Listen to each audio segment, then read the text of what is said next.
ഞാൻ വേഗം ഈ കൊച്ചിന് പ്രാർത്ഥിച്ചു കഴിഞ്ഞപ്പോൾ അവൾ പറഞ്ഞു, അച്ഛാ എന്നെ ഓർമ്മേണ്ട. ഞാൻ പറഞ്ഞു, എങ്ങനെ ഓർക്കാൻ മുത്തേ, എങ്ങനെ ഓർക്കാൻ, എന്തോരം പേര് വന്നിട്ട്. അവൾ പറഞ്ഞു, അച്ഛാ ആദ്യത്തെ സ്കാൻ ചെയ്തപ്പോൾ അപോഷം പറഞ്ഞ് അച്ഛൻ്റെ അടുത്ത് കരഞ്ഞുകൊണ്ട് പ്രാർത്ഥിക്കാൻ മാതാവിൻ്റെ അടുത്തൊന്ന് പറയണേ എന്ന് പറഞ്ഞു വന്നൊരു പെണ്ണിനെ പെൺകുട്ടി ഓർമ്മയുണ്ടോ? കിടുങ്ങി ഞാൻ പറഞ്ഞു, ഓർമ്മയുണ്ടോ? ആളാ ഞാൻ. അന്നു മുതൽ ജപമാല വയറ്റിൽ വെച്ച് അവൾ പ്രാർത്ഥിക്കുന്നു, ഈശോയുടെ പോലെ ഒരു കുഞ്ഞിനെ അമ്മേ മാതാവേ നീ എനിക്ക് കറതീർന്ന കുഞ്ഞിനെ തന്നെ, പ്രൈസ് ദി ലോർഡ്, കറതീർന്നതിനെ തന്നെ മാതാവ് കൊടുക്കുന്നു. കാരണം അവൾ മുന്തിരിത്തോട്ടത്തിലെ അപൂർവമായ കൃപയുടെ പുണ്യഫലമേകുന്ന അത്തിവൃക്ഷമാണ്. അതുകൊണ്ട് തന്നെയാണ് അതിന് കഴിവ്. അപ്പോൾ നോക്കുമ്പോൾ മാതാവിൻ്റെ കാൽക്കൽ ഒരു ചെറിയ കടലാസ്. ഞാൻ പറഞ്ഞു, ചേട്ടാ വെഞ്ചരിക്കാൻ നിൽക്കട്ടെ, ആ കടലാസ് ഇങ്ങോട്ട് എടുത്തപ്പോൾ ഒരു പഴയ നോട്ട് ബുക്കിൽ കീറിയെടുത്തിരിക്കുന്ന കടലാസിൽ അദ്ദേഹത്തിൻ്റെ മകൾ ഇങ്ങനെ എഴുതി വെച്ചിട്ടുണ്ട്, ഇത്ര വലിയ സ്നേഹം മാതാവേ നീ മാത്രമാണ് ഞങ്ങളോട് കാണിച്ചിട്ടുള്ളത്. Praise the lord. ആ കുടുംബത്തിലുള്ള ആകെയുള്ളവരുടെ പ്രധാനപ്പെട്ട അനുഭവത്തിൻ്റെ സാക്ഷ്യപ്പെടുത്തല. ആ മാതാവിൻ്റെ വലിയ രൂപത്തിന് തൊട്ടു താഴെ കീറിയെടുത്തിരിക്കുന്ന നോട്ട് ബുക്കിലെ കടലാസിൽ ഇങ്ങനെ എഴുതിയിരിക്കുന്നു, ഇത്ര വലിയ സ്നേഹം ഞങ്ങളോട് കാണിച്ചിട്ടുള്ളത് മാതാവ് മാത്രമാണ്. ഞാൻ ചോദിച്ചു, എന്താ? പറഞ്ഞു, അച്ഛാ അത്രയും പ്രശ്നമായിരുന്നു, സാമ്പത്തിക പ്രശ്നം, മാനസിക പ്രശ്നം, വിടാതെ കൂടിയിരിക്കുന്ന രോഗങ്ങൾ, എല്ലാ വിധത്തിലും ദാരിദ്ര്യാവസ്ഥ. അതിൽ നിന്ന് ഞങ്ങളിങ്ങനെ ജപമാല ചൊല്ലി രാത്രികളിൽ പാതിരാത്രികളിൽ വീട് മുഴുവനും മെഴുകുതിരികൾ കത്തിച്ചു വെച്ച് കരഞ്ഞു പ്രാർത്ഥിച്ചപ്പോൾ അമ്മയുടെ സുഗന്ധമാണ് ഞങ്ങളെ വഴികാട്ടിയത്, അമ്മയുടെ കൃപയാണ് ഞങ്ങളെ വഴികാട്ടിയത്. ഇത്ര വലിയ സ്നേഹം മാതാവേ നീ മാത്രമാണ് ഞങ്ങളോട് കാണിച്ചിട്ടുള്ളത്. ഒരിക്കൽ മറ്റൊരു പെൺകുട്ടി വന്നു, ഭർത്താവുണ്ട്, 2 കുഞ്ഞിപ്പിള്ളേർ. അവൾ പ്രാർത്ഥിക്കാൻ വന്നതാണ്, രോഗശാന്തിയുടെ ദിവസം. കയ്യിൽ ജപമാലയൊക്കെ പിടിച്ച് അവൾ നിന്നുകൊണ്ട്, അച്ഛാ എനിക്ക് ക്യാൻസർ ഉണ്ട്, യൂട്രസിലാണ് ക്യാൻസർ, റിമൂവ് ചെയ്തിട്ടും പ്രശ്നങ്ങളുണ്ടെന്നാണ് പറയണേ, ക്യാൻസർ കുറച്ച് ഗ്രോത്തായി. ഇത് പറഞ്ഞ അവൾ വളരെ ബോൾഡായിട്ട് നിൽക്കണേ. അവൾ കെട്ടിയാൽ നിന്ന് കൊച്ചുങ്ങളെപ്പോലെ. അപ്പോൾ എനിക്ക് സംശയം വന്നു, ഇത് ഏതാണ് കെട്ടിയാന്ന്. കാരണം അവൻ ഭയങ്കര കരച്ചിലാണ്, ഇവൾ നല്ല ബോൾഡാണ്, 2 കുഞ്ഞിപ്പിള്ളേരുണ്ട്. അച്ഛൻ ഒന്ന് പ്രാർത്ഥിക്കണം. അവളുടെ കയ്യിലിങ്ങനെ പിടിച്ചിരിക്കുന്ന ആ ജപമാല ഇത്രമാത്രം അഴുക്ക് പിടിച്ചിരിക്കുന്നത് കൊണ്ട്, കാരണം ഇങ്ങനെ ഉപയോഗിച്ച് തേഞ്ഞ് അഴുക്ക് പിടിച്ചിരിക്കുന്നൊരു ജപമാല. അവൾ അത് പിടിച്ചിട്ട് പറയും, അച്ഛൻ പ്രാർത്ഥിക്കണം, എൻ്റെ ഭർത്താവിന് 2 മക്കൾക്ക് ആരുമില്ല. പക്ഷെ ഞാൻ പിന്നെ കണ്ടിട്ടില്ല, പക്ഷെ എനിക്ക് ഉറപ്പാ, ഈ അൽത്താര സാക്ഷ്യപ്പെടുത്തി ഞാൻ പറയുന്നു, അവൾ ഇന്ന് ഏത് സ്ഥലത്താണെന്ന് എനിക്കറിയില്ലെങ്കിലും മാതാവിൻ്റെ കൃപയുടെ പുണ്യഫലം കിട്ടിയവള് അനുഗ്രഹത്തിൻ്റെ സൗഖ്യത്തിൽ ജീവിക്കുന്നുണ്ടാകുന്നേ, അത് ഉറപ്പ് തന്നെയാ.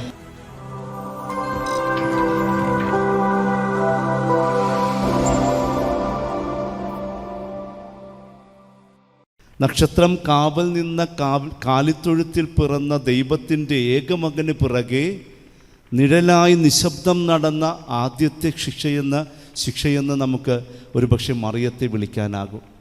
ഗലീലി തടാകത്തിൻ്റെ തീരങ്ങളിൽ സ്നേഹത്തിൻ്റെ സുവിശേഷം പകർന്നു നൽകിയ, എല്ലാവർക്കും എല്ലാമായി മാറിയ സ്വന്തം മകന് ഒരു കല്ലേറ് ദൂരം പിറകെ അവൻ്റെ പ്രിയപ്പെട്ടവളായി ഈ അമ്മ ഇങ്ങനെ നടക്കുന്നുണ്ട്.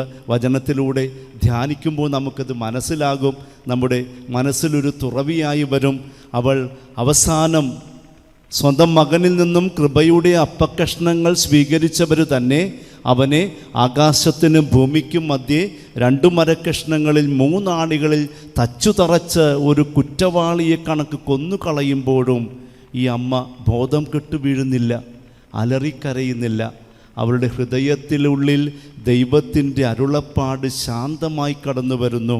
ദൈവത്തിൻ്റെ വചനമെന്തോ അത് ജീവിതത്തിൽ സ്വീകരിക്കുന്ന ദാസിയാകുന്ന മറിയത്തിൻ്റെ ഓർമ്മ.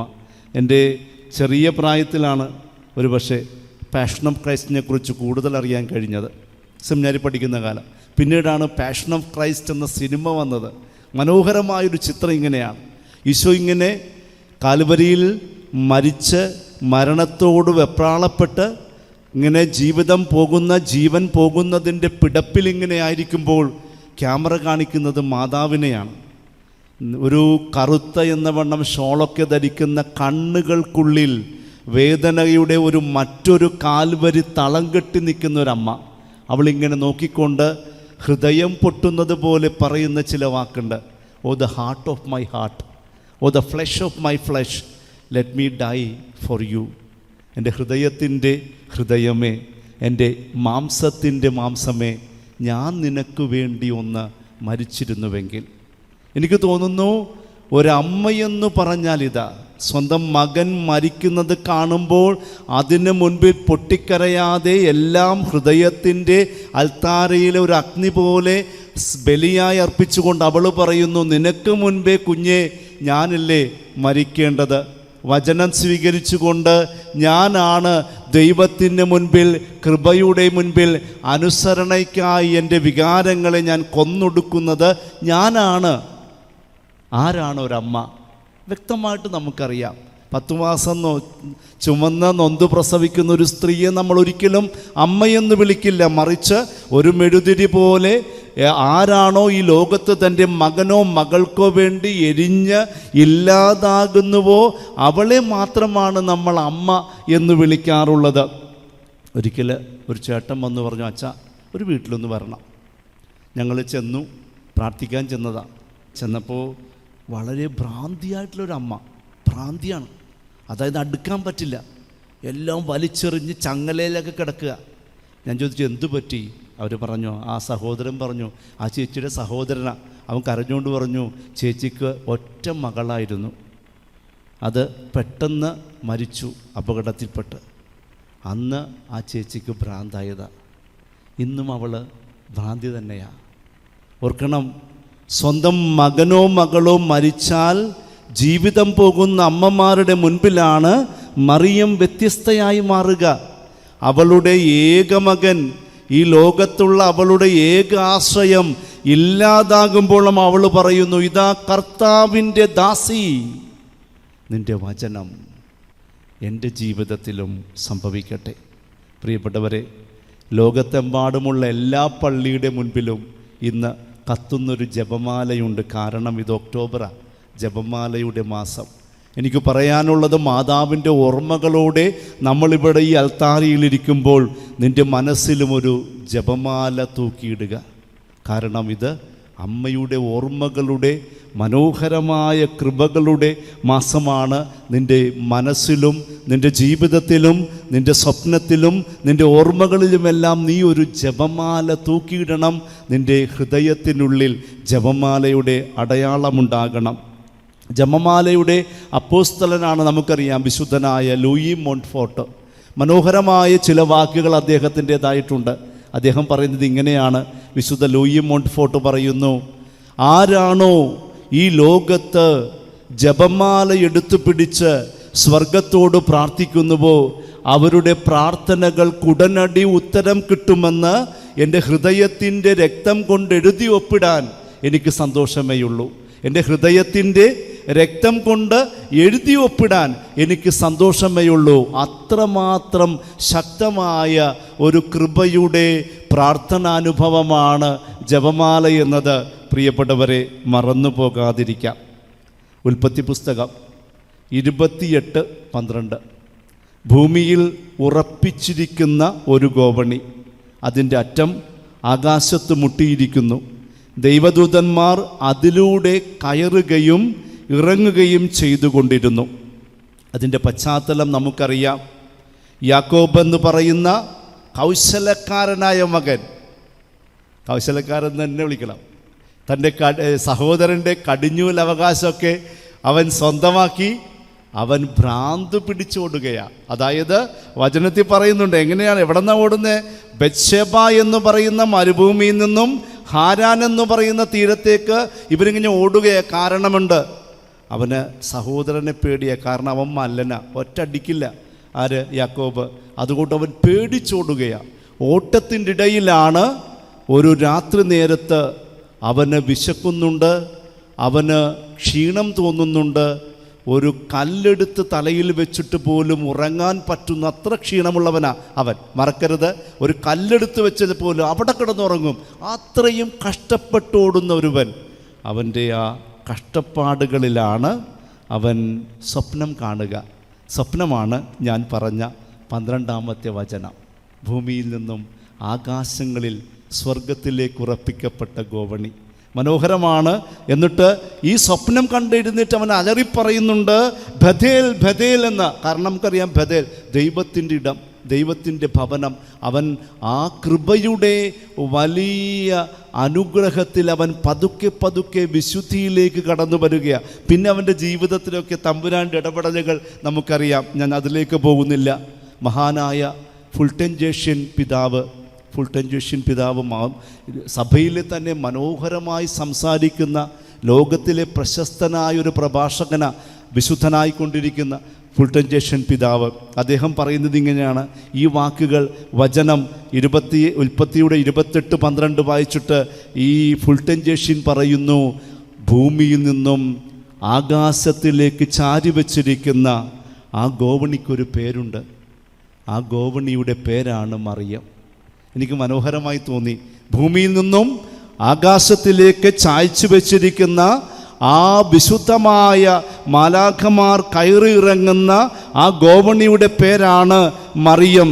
എന്നിട്ട് ഫുൾട്ടൻ ജേഷ്യൻ പറയുന്നു, ആ ദൈവത്തിൻ്റെ ഗോവണിയിലൂടെയാണ് എല്ലാ ലോകത്തിലെ പാപികളും പാവപ്പെട്ടവനും സ്വർഗത്തിൻ്റെ വിശുദ്ധിയിലേക്ക് കയറിപ്പോവുക. പരിശുദ്ധ മറിയമെന്ന വിശുദ്ധമായ ഗോവണിയിലൂടെ. Praise the lord, hallelujah. ഓർക്കണം, നമുക്ക് സ്വർഗത്തിലെത്തിച്ചേരാൻ മറ്റൊന്നും വേണ്ട. മാതാവെന്ന് പറയുന്ന ഗോവണി കൂടി സുഖമായിട്ട് ജപമാലം പിടിച്ചു പോയാൽ മതി, നമ്മളൊക്കെ സ്വർഗത്തിലാണ്, ഉറപ്പാ. അതാണ് ഫുൾട്ടൻ ജേഷ്യൻ പിതാവ് പറയുന്നത്. ഒരിക്കൽ ഒരു വീട് വെഞ്ചരിക്കാൻ ചെന്നു. സാധാരണഗതിയിൽ പോണതൊക്കെ ദൂരെയുള്ള സ്ഥലങ്ങളിലേക്കൊക്കെ. വീട് വെഞ്ചരിക്കാൻ ചെന്നു വീട്, ചെറിയ വീട്, ഒരു പാവപ്പെട്ടവൻ്റെ വീട്, രോഗിയായവൻ്റെ വീട്, പ്രയാസങ്ങളുള്ള ആളുടെ വീട്. ചെന്നു വെഞ്ചരിച്ചു കഴിഞ്ഞപ്പോൾ പുള്ളി പറഞ്ഞു, അച്ഛാ പ്രാർത്ഥനാ മുറിയിൽ ഒരു രൂപം വെക്കണം, അതൊന്ന് അച്ഛൻ വെഞ്ചരിക്കണം. ഞാൻ പറഞ്ഞു വെഞ്ചരിക്കാം. നോക്കുമ്പോഴുണ്ട് അദ്ദേഹത്തിൻ്റെ അത്രയുള്ള മാതാവിൻ്റെ രൂപം, വലിയ രൂപം. അപ്പോൾ എനിക്ക് അത്ഭുതം തോന്നി. കാരണം അങ്ങനെ വലിയ രൂപം, അത്ര വലിയ രൂപമൊന്നും പള്ളിയിലാണ് വെക്കണേ, അത് വീട്ടിൽ വെക്കേണ്ട ആവശ്യമില്ല. മാതാവിൻ്റെ രൂപം, വലിയ രൂപം. ഞാൻ നോക്കുമ്പോഴുണ്ട് അതിന് തൊട്ടടിയിൽ മാതാവിൻ്റെ പാദങ്ങളുടെ അവിടെ ഒരു കൊച്ചു കടലാസിൽ എന്തോ എഴുതി വെച്ചേക്കണം. അപ്പം എനിക്കൊരു സംശയം, എന്താണാവോ? ഇപ്പം എല്ലാം ശ്രദ്ധിക്കണം. ഉപ്പടിച്ചറിയാം ഇപ്പോഴത്തെ പ്രശ്നങ്ങൾ. ജപമാല പോലും നമ്മളിപ്പോൾ വെഞ്ചരിക്കുന്നതിന് മുമ്പ് നോക്കും, ഇത് ചൈനക്കാരൻ്റെ ജപമാലയാണോ, ഇത് പിശാച് പിടുത്തക്കാരൻ്റെ ജപമാലയാണോ? ശരിയല്ലേ അച്ഛാ? അല്ലേ? നമ്മൾ നോക്കും. കാരണം നമുക്ക് പേടിയിപ്പോൾ, കാരണം വന്നത് എന്താണെന്ന് പോലും അറിയാത്തൊരവസ്ഥയാണ്. ജപമാല പോലും, എൻ്റെ അടുത്ത് ഒരു ദിവസം ജപമാല കൊണ്ടുവന്നപ്പോൾ കുരിശിൻ്റെ അവിടെ കർത്താവിനെ തിരിച്ചു വെച്ചേക്കണം. ഞാൻ പറഞ്ഞു, ചേട്ടാ വെഞ്ചരിക്കൂല. എന്ത് വെച്ചാ? ആ പുള്ളിക്കറിയില്ല. ഞാൻ പറഞ്ഞത് ചാത്താൻ സേവയാണ്, പണിയാണ്, പ്രശ്നമാണ്, മടിക്കോ. ആ പുള്ളിക്കത് മനസ്സിലായില്ല. പിന്നെ അടുത്ത ഞായറാഴ്ച ഞാൻ ചാത്തൻ സേവയുടെ കുരിശിനെ പറ്റിയാണ് പള്ളി പ്രസംഗിക്കേണ്ടി വന്നത്. കാരണം എന്താ? മിക്കവരുടെ കയ്യിലുള്ള ജപമാല കള്ള ജപമാലയാ, ഉണ്ടാക്കി വിട്ടേക്കാ. ഒരുപക്ഷെ ചൈനക്കാരന് പറ്റിയ പെശകാരിക്കും, അവനറിയാൻ പാടില്ലല്ല ഈ കുരിശിൽ കിടക്കുന്ന കർത്താവിനെ തലതിരിച്ച് വെക്കണോ നേരെ വെക്കണോ എന്ന് അവനറിഞ്ഞുകൂടാ. ഏതായാലും തെറ്റായ പ്രവണതകളുടെ ഇടയിൽ എന്ത് കണ്ടാലും ഇപ്പോൾ നമ്മൊന്ന് ശ്രദ്ധിക്കണം. ഉപ്പാണിച്ചൻ പറയാറുണ്ടത് ഞാൻ കേൾക്കാറുണ്ട്. എന്നും ശ്രദ്ധിക്കണം നമ്മൾ. അപ്പോൾ നോക്കുമ്പോൾ മാതാവിൻ്റെ കാൽക്കൽ ഒരു ചെറിയ കടലാസ്. ഞാൻ പറഞ്ഞു, ചേട്ടാ വെഞ്ചരിക്കാൻ നിൽക്കട്ടെ, ആ കടലാസ് എടുക്കുന്നു പറഞ്ഞു. എടുത്തപ്പോൾ ഒരു പഴയ നോട്ട് ബുക്കിൽ കീറിയെടുത്തിരിക്കുന്ന കടലാസിൽ അദ്ദേഹത്തിൻ്റെ മകൾ ഇങ്ങനെ എഴുതി വെച്ചിട്ടുണ്ട്, ഇത്ര വലിയ സ്നേഹം മാതാവേ നീ മാത്രമാണ് ഞങ്ങളോട് കാണിച്ചിട്ടുള്ളത്. Praise the lord. ആ കുടുംബത്തിലുള്ള ആകെയുള്ളവരുടെ പ്രധാനപ്പെട്ട അനുഭവത്തിൻ്റെ സാക്ഷ്യപ്പെടുത്തല. ആ മാതാവിൻ്റെ വലിയ രൂപത്തിന് തൊട്ടു താഴെ കീറിയെടുത്തിരിക്കുന്ന നോട്ട് ബുക്കിലെ കടലാസിൽ ഇങ്ങനെ എഴുതിയിരിക്കുന്നു, ഇത്ര വലിയ സ്നേഹം ഞങ്ങളോട് കാണിച്ചിട്ടുള്ളത് മാതാവ് മാത്രമാണ്. ഞാൻ ചോദിച്ചു എന്താ? പറഞ്ഞു, അച്ഛാ അത്രയും പ്രശ്നമായിരുന്നു, സാമ്പത്തിക പ്രശ്നം, മാനസിക പ്രശ്നം, വിടാതെ കൂടിയിരിക്കുന്ന രോഗങ്ങൾ, എല്ലാ വിധത്തിലും ദാരിദ്ര്യാവസ്ഥ. അതിൽ നിന്ന് ഞങ്ങളിങ്ങനെ ജപമാല ചൊല്ലി രാത്രികളിൽ, പാതിരാത്രികളിൽ വീട് മുഴുവനും മെഴുകുതിരികൾ കത്തിച്ചു വെച്ച് കരഞ്ഞു പ്രാർത്ഥിച്ചപ്പോൾ അമ്മയുടെ സുഗന്ധമാണ് ഞങ്ങളെ വഴികാട്ടിയത്, അമ്മയുടെ കൃപയാണ് ഞങ്ങളെ വഴികാട്ടിയത്. ഇത്ര വലിയ സ്നേഹം മാതാവേ നീ മാത്രമാണ് ഞങ്ങളോട് കാണിച്ചിട്ടുള്ളത്. ഞാൻ 9 വർഷം KCSL എന്ന് പറയുന്ന പിള്ളേരുടെ സംഘടനയുണ്ട്, സഭയുടെയാണ്, KCBCയുടെ തന്നെയാണ്, Kerala Catholic students league KCSL. അതിൻ്റെ സംസ്ഥാനത്തിലുള്ള എല്ലായിടത്തും പോയി വലിയൊരു അനുഭവമായിരുന്നു. ഒരു 9 വർഷക്കാലം ഈ കേരളത്തിലുള്ള ക്രൈസ്തവ വിദ്യാലയങ്ങളിലൊക്കെ ഓടി നടപ്പ്. എനിക്ക് തോന്നുന്നു എറണാകുളത്തുള്ള അച്ഛന്മാരൊക്കെ, നേരെ വീട്ടിലച്ഛനൊക്കെ അതിൻ്റെ ആളായിരുന്നു.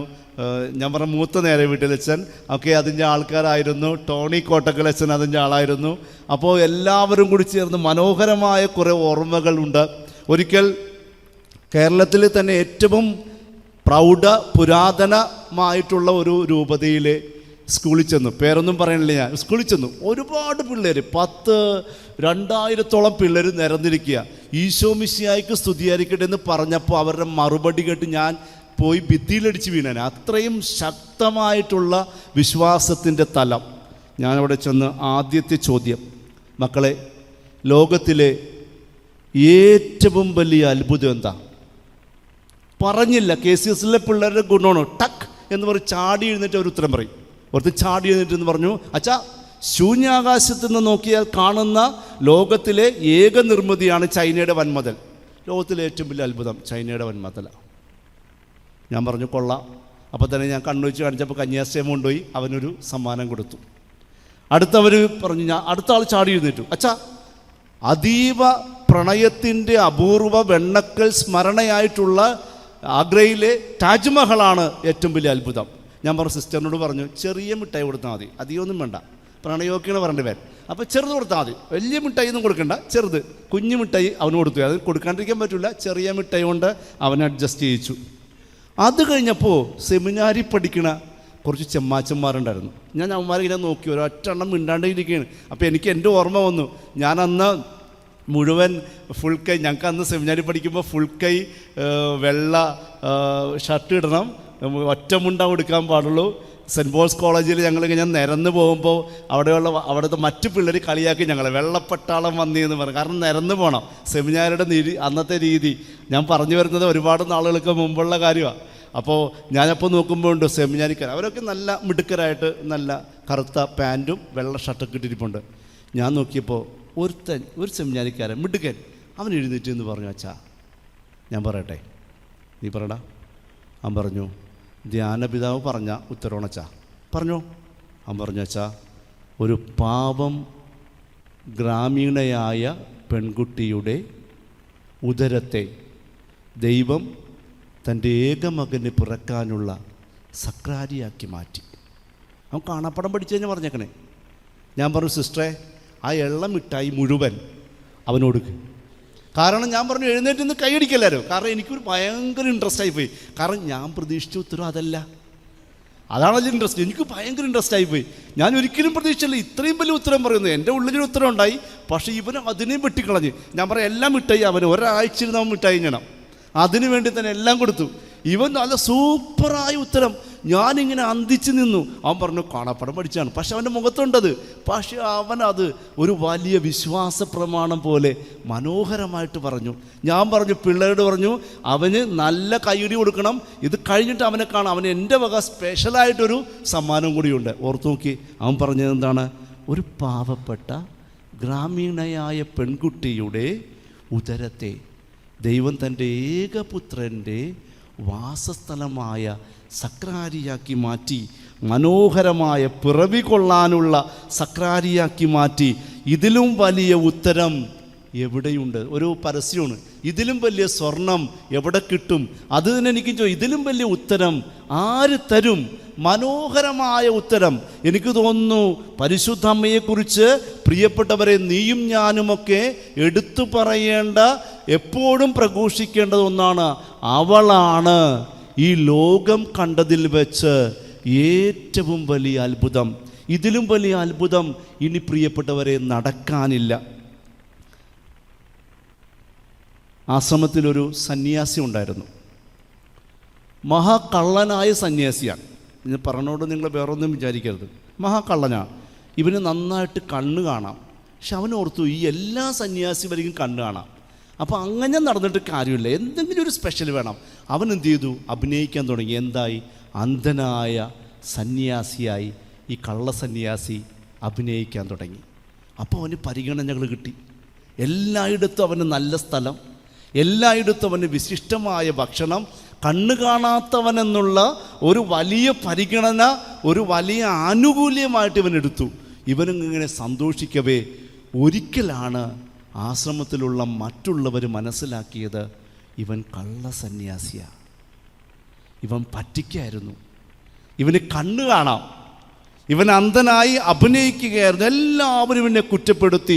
ആശ്രമത്തിൻ്റെ അധിപനും കുറ്റപ്പെടുത്തി, എല്ലാവരും കുറ്റപ്പെടുത്തി പറഞ്ഞു, നിനക്ക് അഭിനയിച്ചത് എന്തിന്? നീ കള്ളനായവനാണ്, നീ സന്യാസിയായിരിക്കാൻ യോഗ്യനല്ല. എല്ലാം കേട്ട് കഴിഞ്ഞപ്പോൾ സന്യാസിയുടെ വക ഉത്തരം, അതൊരു ഒന്നൊന്നര ഉത്തരവായി പോയി. അവൻ പറഞ്ഞു, എൻ്റെ പ്രിയപ്പെട്ടവരെ, ഉള്ളം തുറക്കാതെ എങ്ങനെയാണ് എനിക്കെൻ്റെ കണ്ണ് തുറക്കാൻ പറ്റുക? ഉള്ളം തുറക്കാതെ എനിക്കെങ്ങനെ കണ്ണ് തുറക്കാൻ പറ്റും? ഈ ലോഹിയിട്ടിട്ട് ഞാൻ പിശാചിൻ്റെ പ്രവർത്തനം ചെയ്യാൻ പറ്റുമോ? ചിന്തിച്ചു നോക്കിക്കേ. ഒരപ്പനായിട്ടുള്ളവൻ അപ്പനല്ലാതെ വേറെ ഏതെങ്കിലും ഒരു ഭാവം സ്വീകരിക്കാൻ പറ്റുമോ? ഒരമ്മയ്ക്ക് അമ്മയുടെ ഭാവമല്ലേ സ്വീകരിക്കാവൂ? അമ്മ അമ്മായിയമ്മയുടെ ദുഷ്ടതയിലേക്ക് മാറിയാൽ അമ്മയെന്ന് വിളിക്കാനാകുമോ? ചോദ്യത്തിനുള്ള ഉത്തരം കേട്ട് ആ കൊച്ചു കഥയാണ്. അതിൻ്റെ അടിയിൽ ഇങ്ങനെ എഴുതിയിട്ടുണ്ട്, അന്നു മുതൽ ആശ്രമത്തിലുള്ള എല്ലാവരും അന്ധരായിത്തീർന്നു. അന്ധരായി. കാരണം അപ്പോഴാണ് അവന് കാഴ്ചയുടെ മഹത്വം മനസ്സിലാവുക. പ്രിയപ്പെട്ടവരെ, ഉള്ളം തുറന്നാലാണ് മാതാവിനെ കാണാൻ പറ്റും. ഒരു നല്ല അമ്മയെ നമ്മൾ എപ്പോഴാണ് നല്ല അമ്മയെന്നൊക്കെ വിളിക്കണേ? അമ്മമാരെ നമുക്കറിയാം, 10 പിള്ളേരെയൊക്കെ പ്രസവിച്ചിട്ടുള്ള അമ്മ പറയും. എൻ്റെ അമ്മ 4 പേരെ പുള്ളി അതോടെ നിർത്തി, പണി നിർത്തി. എങ്കിലും അടുത്തുള്ള വീടുകളിലും അമ്മയുടെ തറവാട്ടിലൊക്കെ ഉള്ളവർ കാണാം. എന്നിട്ട് പോലും ഈ പാവപ്പെട്ട അമ്മ, ഞാൻ അവർ കൊണ്ട് സെമിനാറിലൊക്കെ ചേർന്നപ്പോൾ ഇവരൊക്കെ വെളുപ്പിന് 4 മണിക്ക് എഴുതി ചെന്ന് മുട്ടൂത്തിന്ന് പ്രാർത്ഥിക്കണം.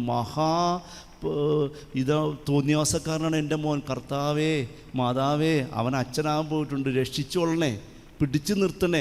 അമ്മയൊക്കെ കണ്ണീരോടെ പ്രാർത്ഥിച്ചത് കൊണ്ടാണ് എനിക്ക് തോന്നുന്നു ജെർലച്ഛനും ഞാനൊക്കെ അച്ഛനാണ്, അല്ലേ ചാ, അല്ലേ അച്ഛനായിട്ടിരിക്കണേ.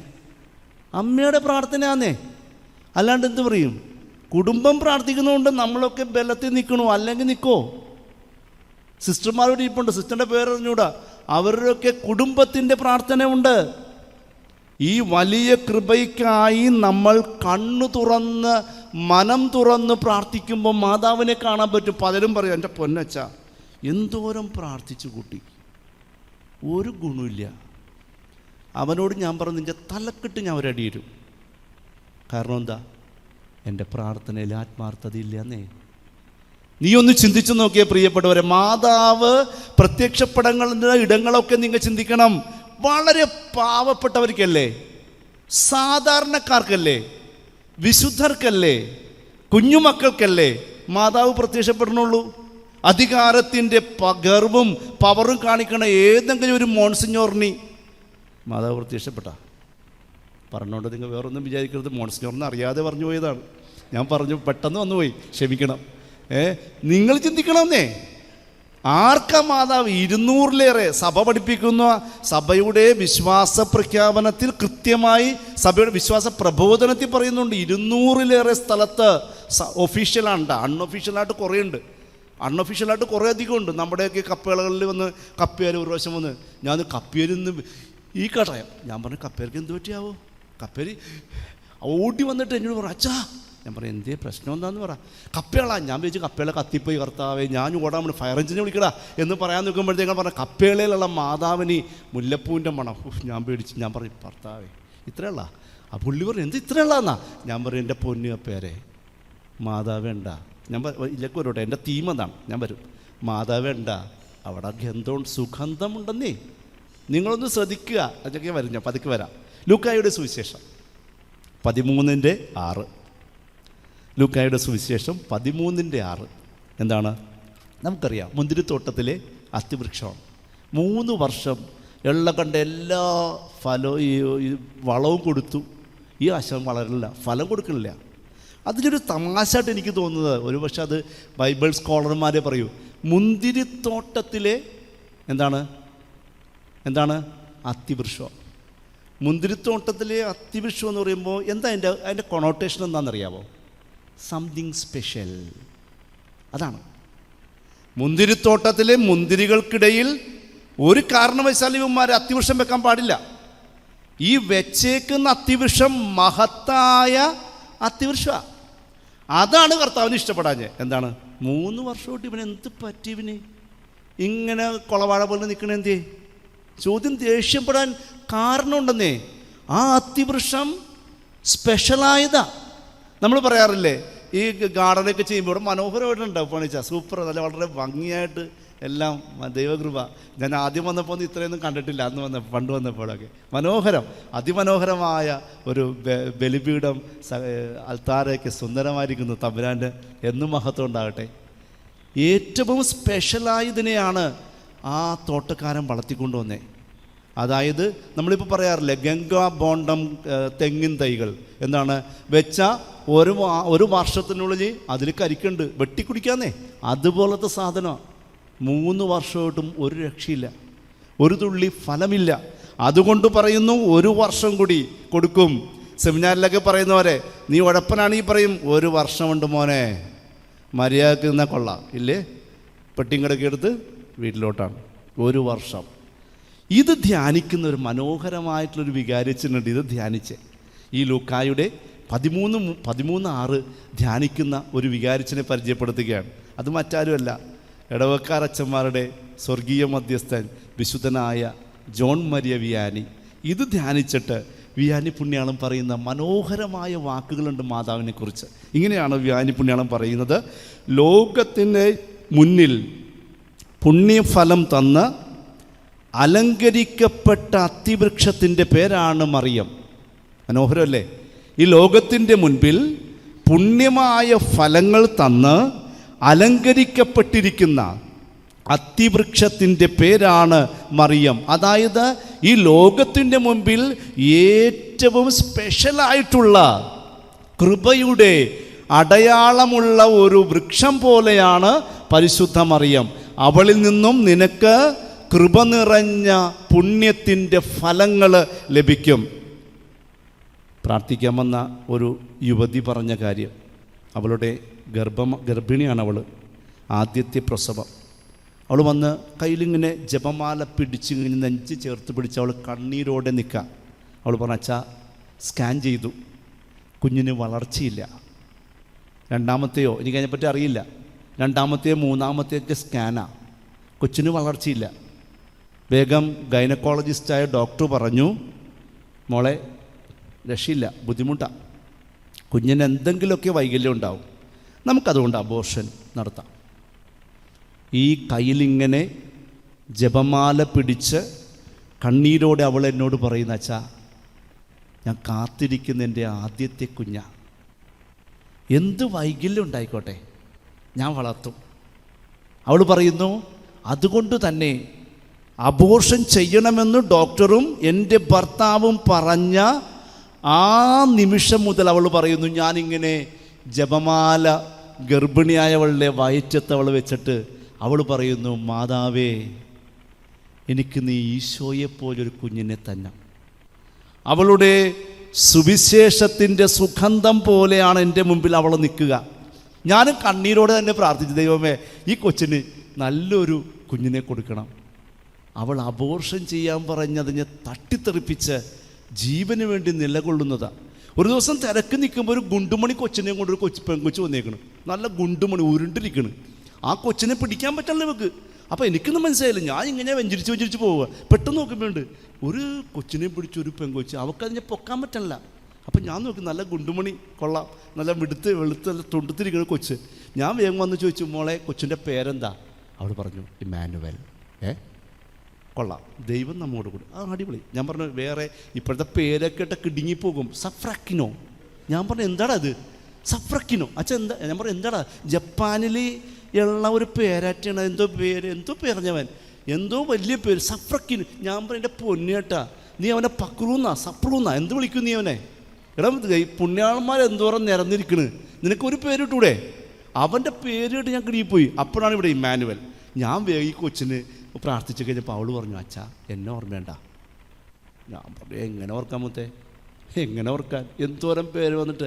അവൾ പറഞ്ഞു അച്ഛാ ആദ്യത്തെ സ്കാൻ ചെയ്തപ്പോൾ അപോഷം പറഞ്ഞ് അച്ഛൻ്റെ അടുത്ത് കരഞ്ഞുകൊണ്ട് പ്രാർത്ഥിക്കാൻ മാതാവിൻ്റെ അടുത്തൊന്ന് പറയണേന്ന് പറഞ്ഞു വന്നൊരു പെൺകുട്ടി ഓർമ്മയുണ്ടോ?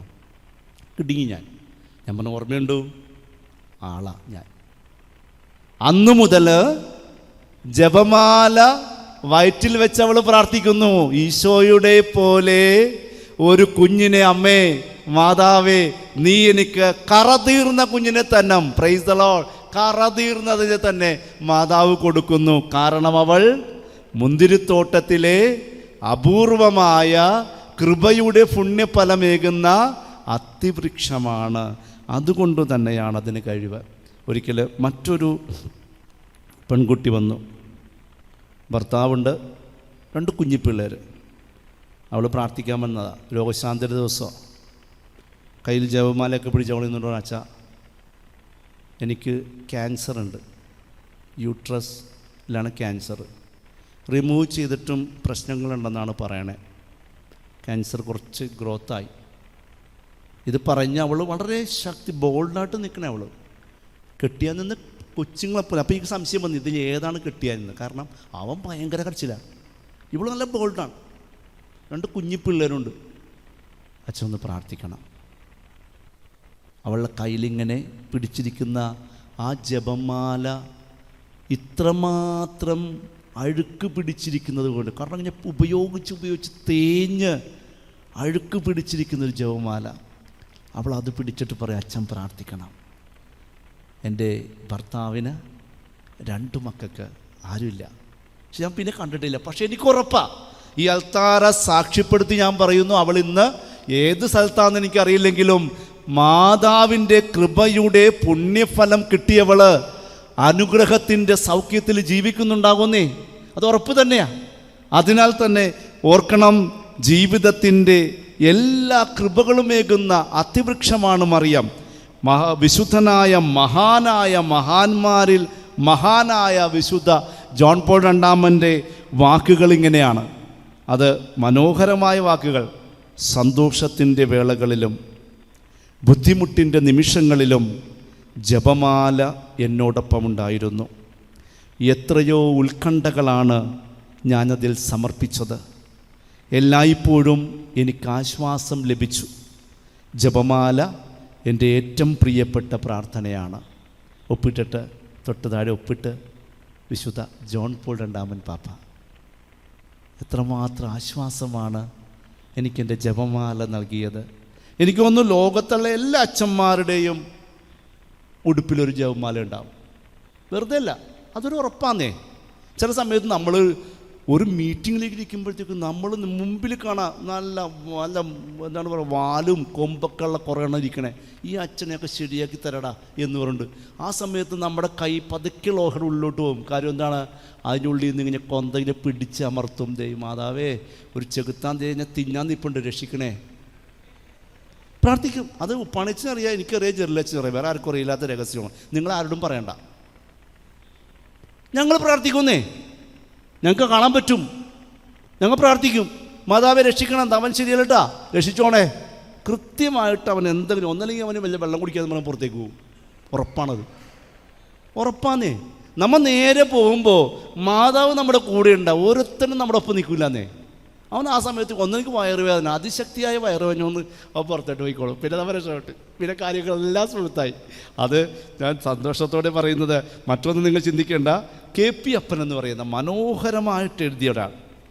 KP അപ്പൻ്റെ പുസ്തകങ്ങളൊക്കെ, മധുരം ജീവിതം, ഒരുപാട് പുസ്തകങ്ങളുണ്ട്, നല്ല മനോഹരമായി എഴുതിയ ആളാണ്. പ്രത്യേകിച്ചും KP അപ്പൻ നമ്മുടെ ക്രൈസ്തവ മാതാവിനെക്കുറിച്ചൊക്കെ മനോഹരമായ പുസ്തകങ്ങൾ എഴുതിയിട്ടുണ്ട്. 2016 അദ്ദേഹത്തിൻ്റെ പുസ്തകത്തിന് വലിയൊരു അവാർഡ് കിട്ടിയിട്ടുണ്ട്, മാതാവിനെക്കുറിച്ചുള്ളതാണ്.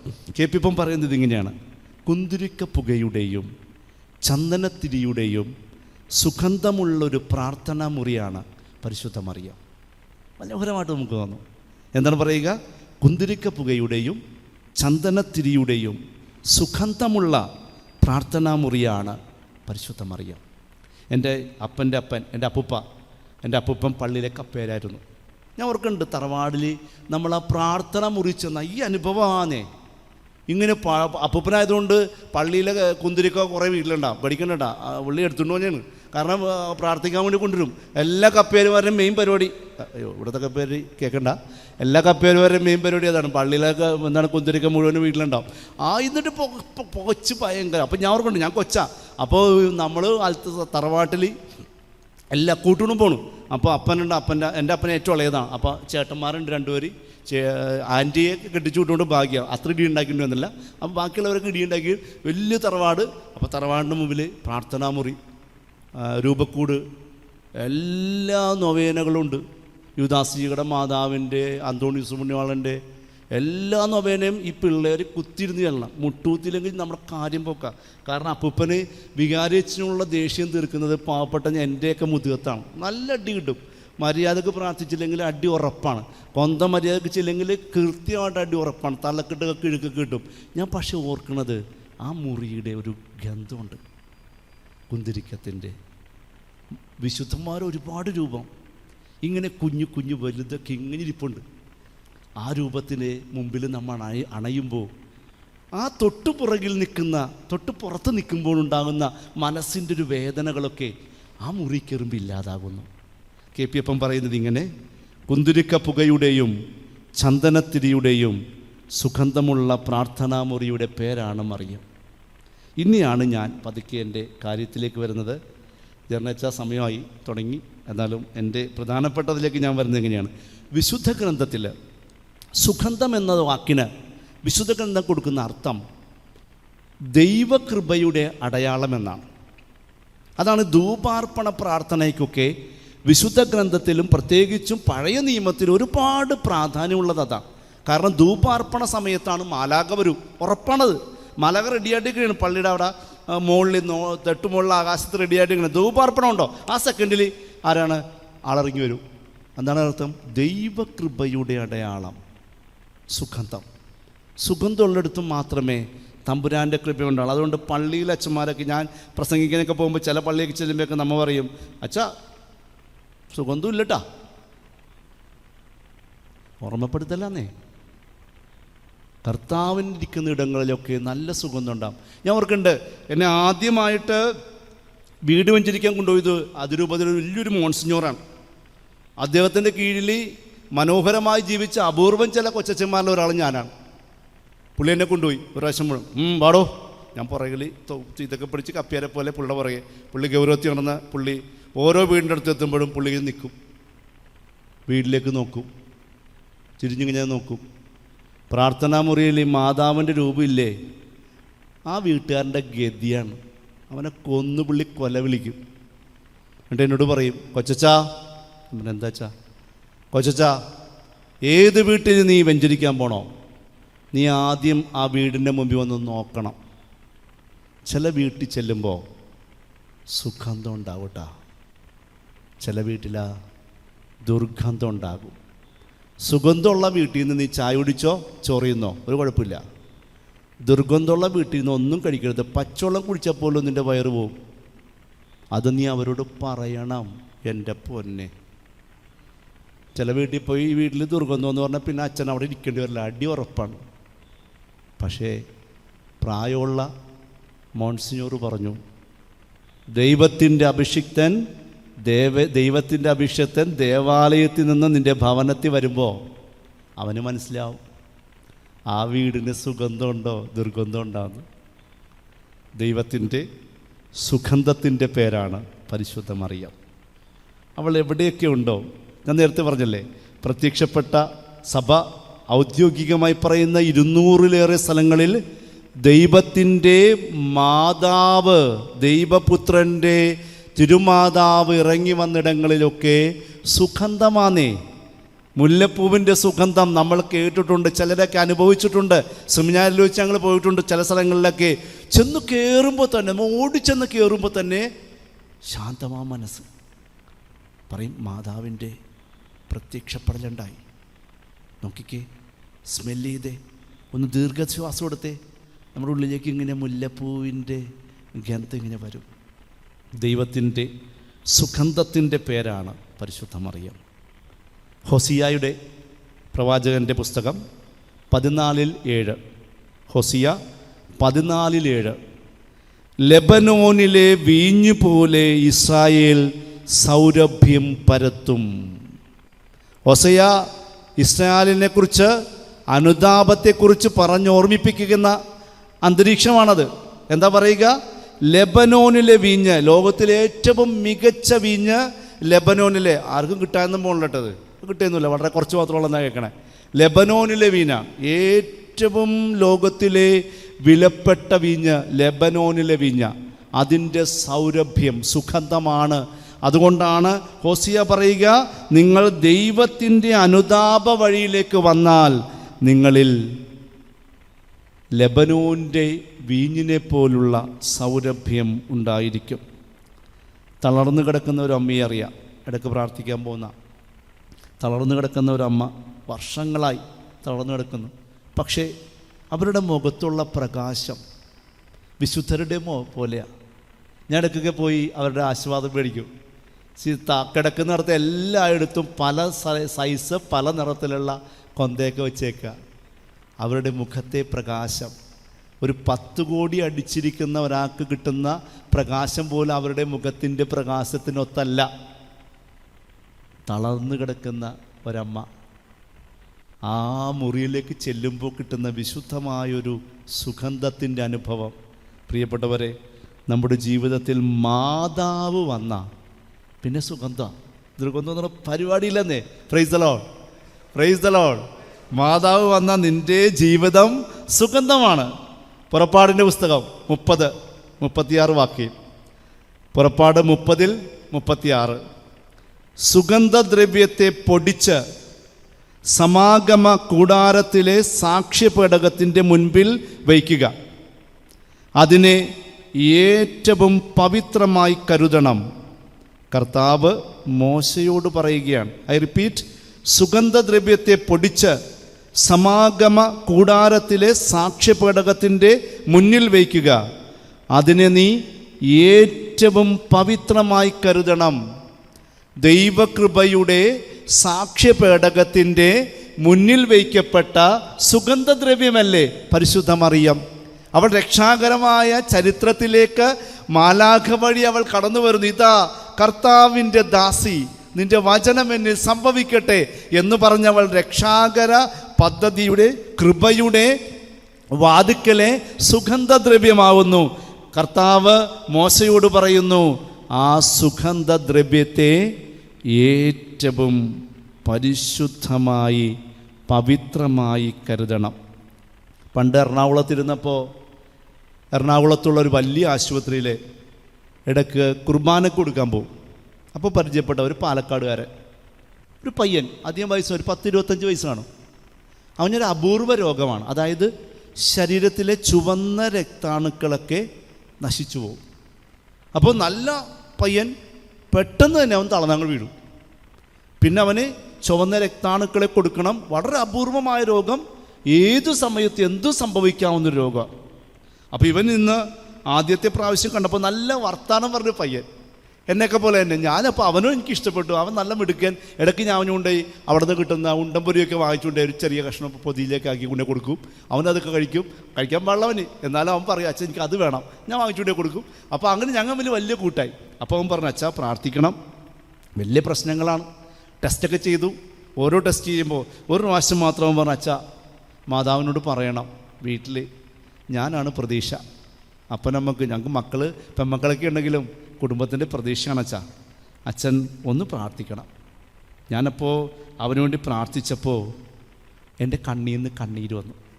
അത്ര ചെറുപ്പം പയ്യൻ, അവന് കുടുംബത്തിൻ്റെ പ്രതീക്ഷയാണ്. പാവപ്പെട്ട കുടുംബം, അനേകം ഒരുപാട് ചിലവുള്ള ചികിത്സകൾ, നാട്ടുകാർ ഗ്രാമങ്ങളിൽ നിന്നൊക്കെ പിരിവെടുക്കും. പിന്നെ ആശുപത്രിയിൽ ഡയറക്ടർ നമ്മൾ പറഞ്ഞ് അയാളും കുറച്ച്, എന്നാലും അവന് മുന്നോട്ട് പോകണം. എങ്ങനെ പോകും? കുടുംബത്തിൻ്റെ പ്രതീക്ഷകളൊക്കെ ഈ പയ്യൻ്റെ ജീവിതവുമായി ബന്ധപ്പെട്ടതാണ്. എന്ത് ചെയ്യും? എൻ്റെ കണ്ണ് നിറഞ്ഞപ്പോൾ എന്നെ ആശ്വസിപ്പിച്ചുകൊണ്ട് അവൻ പറയണേ, അച്ഛൻ ധൈര്യമായിട്ട് പോയിക്കോ, മാതാവ് നോക്കിക്കോളൂ. എങ്ങനെയുണ്ട്? ആരാ ആശ്വസിപ്പിക്കുന്നു? അച്ഛൻ ധൈര്യമായിട്ട് പോച്ചാ, പേടിക്കണ്ടെന്നേ, അച്ഛൻ ടെൻഷൻ വേണ്ടെന്നേ, അച്ഛൻ ധൈര്യമായിട്ട് പോ. പറയുന്ന ആരാ? ഒരിക്കലും ധൈര്യമില്ല എന്ന് നമ്മൾ കരുതിയവൻ നമ്മോട് പറയുന്നു എന്ത്? അച്ഛൻ ധൈര്യമായിട്ട് പോയിക്കോ, മാതാവ് നോക്കുന്നേ. കുറച്ച് നാൾ കഴിഞ്ഞപ്പോൾ അവൻ ഡിസ്ചാർജായി, ഒരുവിധം മെച്ചപ്പെട്ടപ്പോൾ. പക്ഷെ ഡോക്ടർ പറഞ്ഞു, അച്ഛാ അതത്ര വലിയ കാലമൊന്നും ഇല്ല അച്ഛാ. നമുക്കത് കേൾക്കുമ്പോൾ സങ്കടമാണ്. പക്ഷെ അവൻ്റെ ആ ഒരു പോകുമ്പോൾ എന്നെ കണ്ടവൻ കെട്ടിപ്പിടിച്ചു, അച്ഛാ ഇനി ഞാൻ വരില്ല, ഞാൻ രക്ഷപ്പെട്ടു, സുഖമായി. അവൻ്റെ അങ്ങനെ പറഞ്ഞേക്കണേ, സുഖമായി എന്നാ. അപ്പോൾ അവൻ്റെ കയ്യിലേക്ക് ജപമാലയൊക്കെ ഉണ്ട്. ഞാൻ പറഞ്ഞു, മോനെ പ്രാർത്ഥിക്കടാ, നീ ധൈര്യമായിട്ട് പോ. നീ എന്നോട് അന്ന് പറഞ്ഞതുപോലെ ഞാൻ നിന്നോട് പറയണ്, ധൈര്യമായിട്ട് പോയിക്കോ, മാതാവ് നിന്നെ കാത്തുകൊള്ളും. ഓർക്കണം, അവൾ ദൈവം പോലും പവിത്രമായി കരുതുന്ന സുഗന്ധദ്രവ്യമാണ്. പുറപ്പാടിൻ്റെ പുസ്തകം 30:36. 2 കൊറിന്തോസിലെ 2-ാം അധ്യായം 15-ാമത്തെ വാക്യം. 2 കൊറിന്തോസ് 2:15. എന്തുകൊണ്ടെന്നാൽ രക്ഷിക്കപ്പെട്ടവരുടെ ഇടയിലും ശിക്ഷിക്കപ്പെട്ടവരുടെ ഇടയിലും ഞങ്ങൾ ദൈവത്താൽ ക്രിസ്തുവിൻ്റെ പരിമളമാണ്. Price the Lord. ഞങ്ങൾ ദൈവത്താൽ ക്രിസ്തുവിൻ്റെ പരിമളമാണ്. ആരുടെ മുൻപിലാണ്?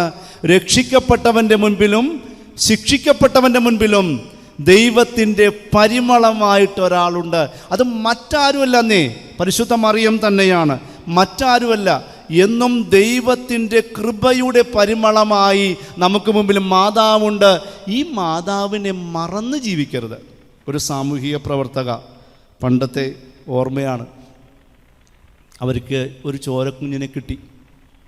പിന്നെ നിയമത്തിൻ്റെ വഴികളിലൂടെ പോയി അതിനെ വളർത്താനുള്ള ഭാഗ്യം കിട്ടി. ഒരു ചെറിയൊരു ഫീച്ചർ പോലെ വന്നൊരു വാർത്തയാണ്. അവർ നല്ലവർ ഇവനെ വളർത്തി, ഇവൻ വളർന്നു, ഇവനിഷ്ടം പോലെ വളർന്നു. അവസാനം അവൻ ജയിലിലായി. ജയിലിലായപ്പോഴാണ് അവൻ മാനസാന്തരപ്പെട്ടത്.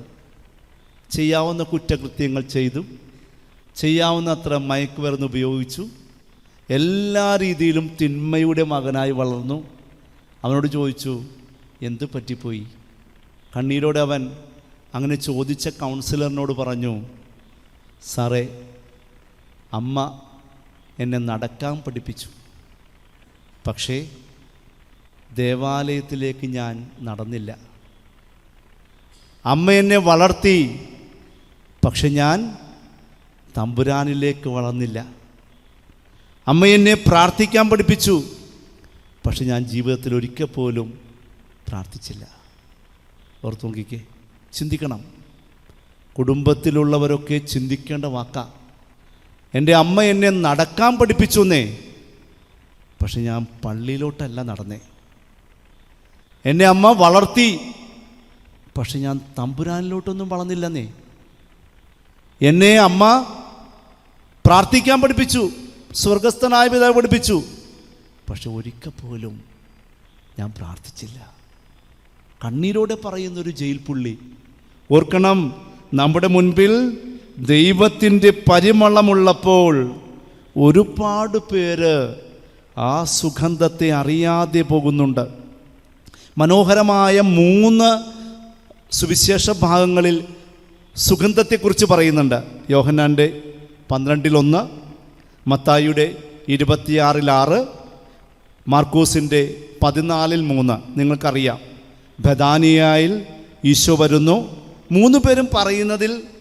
2 ഗ്രൂപ്പ് അവിടെ വരുന്നുണ്ട്. ഒന്ന് യോഹന്നാൻ, ഇപ്പുറത്ത് മത്തായിയും മാർക്കോസ് ഏതാണ്ട് ഒരേപോലെ പറയണു. ഇപ്പുറത്ത് യോഹന്നാൻ കുറച്ച് മാറ്റി പറയുന്നുണ്ട്. പക്ഷേ രണ്ടും എല്ലാം ഒന്ന് തന്നെ. യോഹന്നാൻ പറയുന്നു, ഈശോ ബെഥാനിയായിൽ വന്നു, ലാസറിൻ്റെ വീട്ടിൽ ചെന്നു. ലാസറിൻ്റെ സഹോദരിയായ മറിയം വിലപ്പെട്ട നർദീൻ തൈലം കൊണ്ട് അവൻ്റെ പാദം കഴുകി തലമുടി കൊണ്ട് തുടച്ചു.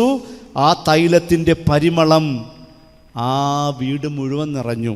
പക്ഷേ മത്തായിയും മാർക്കോസും പറയുന്നത് കുറച്ച് വ്യത്യാസമുണ്ട്. എന്താണ്?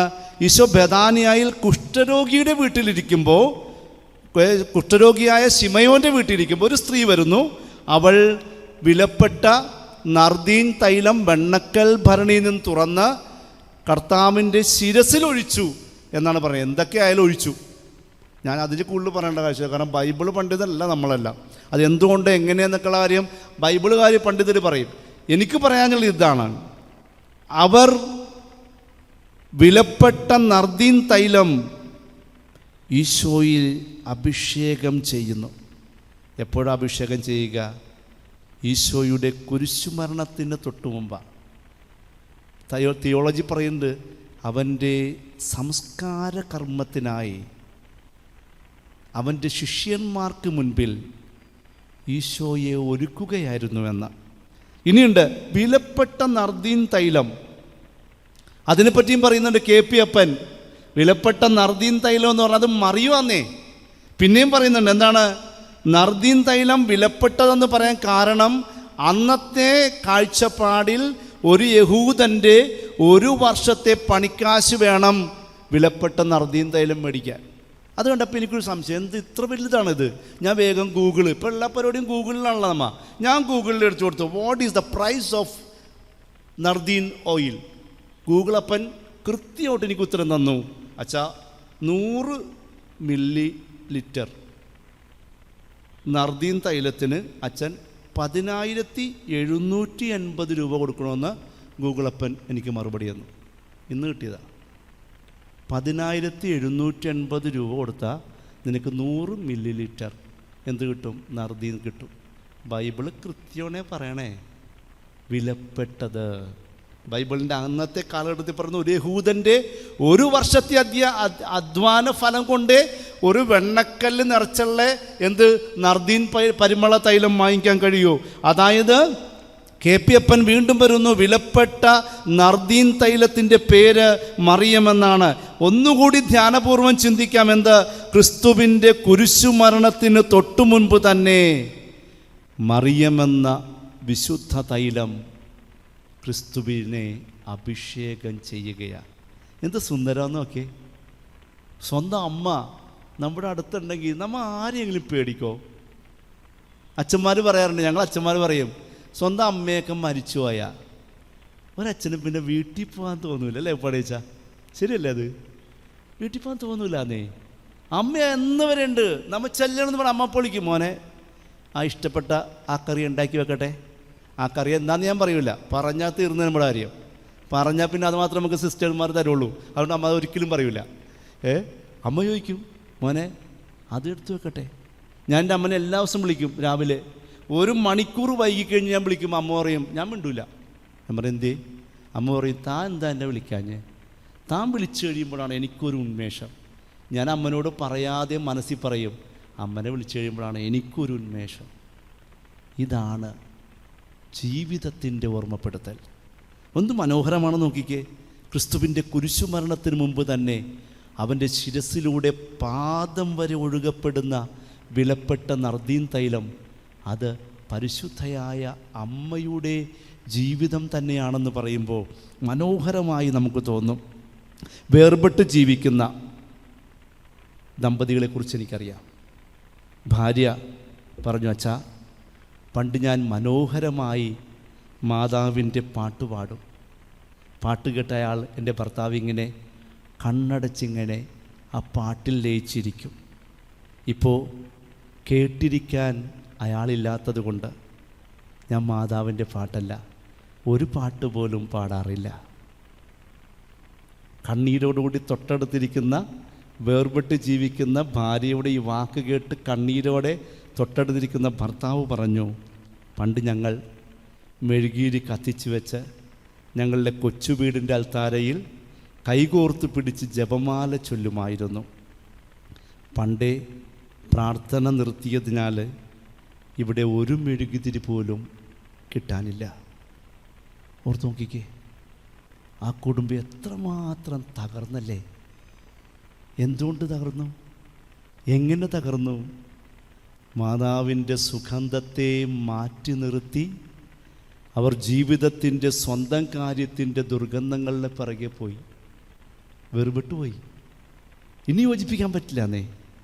ഞാൻ ചോദിച്ചു, എന്തെങ്കിലും ഒരു രക്ഷ ഉണ്ടാ? ഇല്ല ചാ, ദൂരായിപ്പോയി, ഇനിയില്ല. സുഗന്ധം നഷ്ടപ്പെട്ടു പോയ, മാതാവ് നഷ്ടപ്പെട്ടു പോയ പ്രിയപ്പെട്ടവരെ, 2-3 ദിവസം മുമ്പ് ടി വിയിൽ കണ്ടത് എൻ്റെ ചങ്കിൽ കൊണ്ടു. കഴിഞ്ഞ 2 വർഷത്തിനിടയിൽ 180 കുട്ടികളാണ് കേരളത്തിൽ പ്രണയത്തിൻ്റെ പേരിൽ ഇല്ലാണ്ടായത്. കഴിഞ്ഞ 2 വർഷം കൊണ്ട് 180 പിള്ളേരെ, കൊച്ചു പിള്ളേർ, പെൺപിള്ളേരും ആൺപിള്ളേരും ഒന്നേ കൊന്നുകളയണേ അങ്ങോട്ട്. ഓർത്തു നോക്കിക്ക്. ഞാൻ ഓർക്കുന്നു, ഞാൻ നേരത്തെ പറഞ്ഞില്ലേ, ഒരിക്കൽ ഒരപ്പം വന്ന് എന്നോട് പറഞ്ഞു, അച്ഛാ ഞാൻ പൊന്നുപോലെ വളർത്തിയതാ, വളർന്നു വന്നു, എല്ലാം ചെയ്തു, കൂലിപ്പണിക്കാരനച്ഛാ, പഠിപ്പിച്ചു, കഴിവെടുത്തു, എല്ലാം സൗന്ദര്യമുണ്ട്, ഭക്ഷണം കൊടുത്തു, ഞാൻ ചത്ത് ചീഞ്ഞ് എൻ്റെ ജീവിതം കൊടുത്ത് എൻ്റെ മകള് ഒരു ദിവസം എന്നോടും എൻ്റെ ഭാര്യയോടും ഒരക്ഷരം മിണ്ടാതെ കണ്ടവൻ്റെ പിറകെ ഇറങ്ങിപ്പോയച്ചാ. ദൈവമുണ്ടോ? മാതാവുണ്ടോ?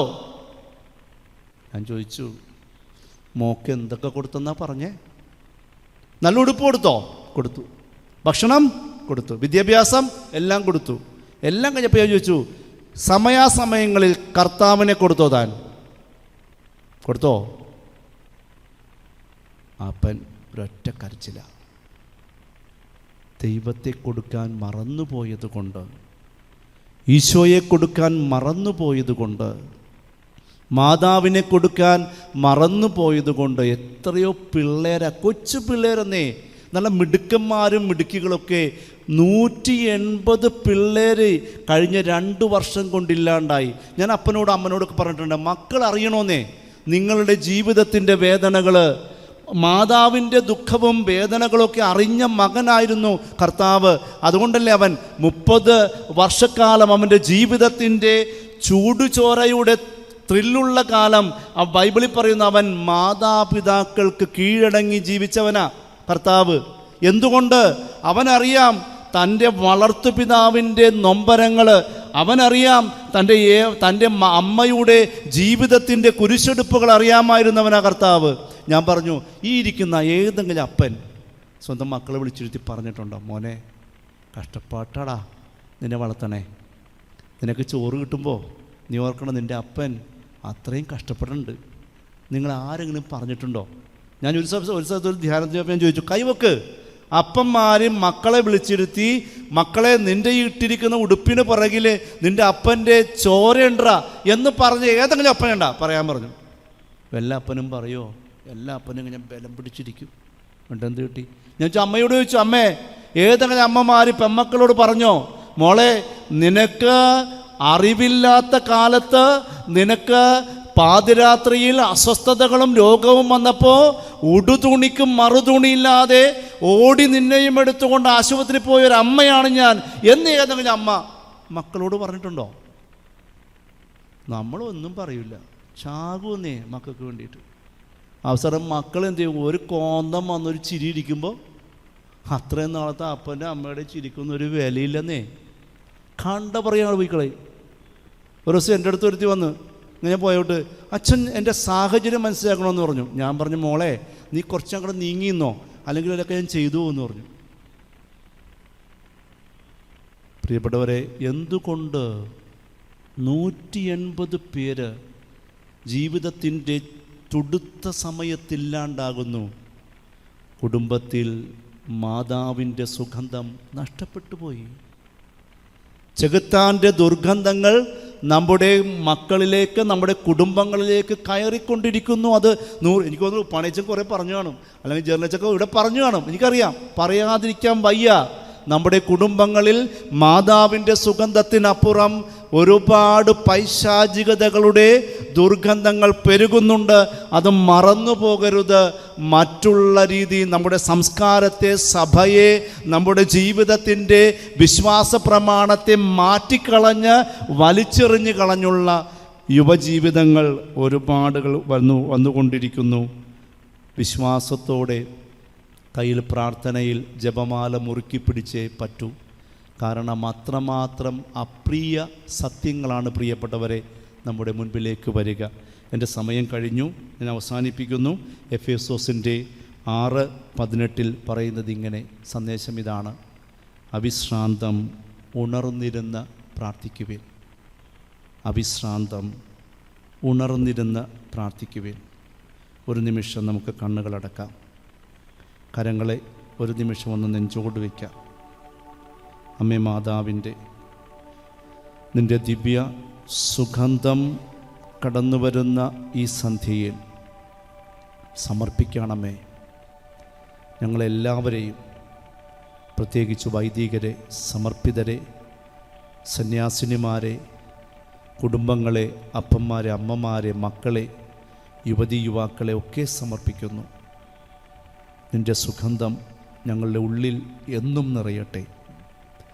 പൈശാചികമായ ദുർഗന്ധങ്ങൾക്കപ്പുറം അമ്മേ മാതാവേ, നിൻ്റെ സ്വർഗീയ സുഗന്ധത്തിൽ ജീവിക്കാൻ ഞങ്ങളെല്ലാവരെയും അങ്ങ് ആശീർവദിക്കണമേ. നന്മ നിറഞ്ഞ മറിയമേ സ്വസ്തി, കർത്താവ് അങ്ങയോട് കൂടെ, സ്ത്രീകളിൽ അങ്ങ് അനുഗ്രഹിക്കപ്പെട്ടവളാകുന്നു. അങ്ങയുടെ ഉദരത്തിൽ ഫലമായ ഈശോ അനുഗ്രഹിക്കപ്പെട്ടവനാകുന്നു. പരിശുദ്ധ മറിയമേ തമ്പുരാൻ്റെ അമ്മേ, പാപികളായ ഞങ്ങൾക്ക് വേണ്ടി ഇപ്പോഴും ഞങ്ങളുടെ മരണസമയത്ത് തമ്പുരാനോട് അപേക്ഷിക്കണമേ.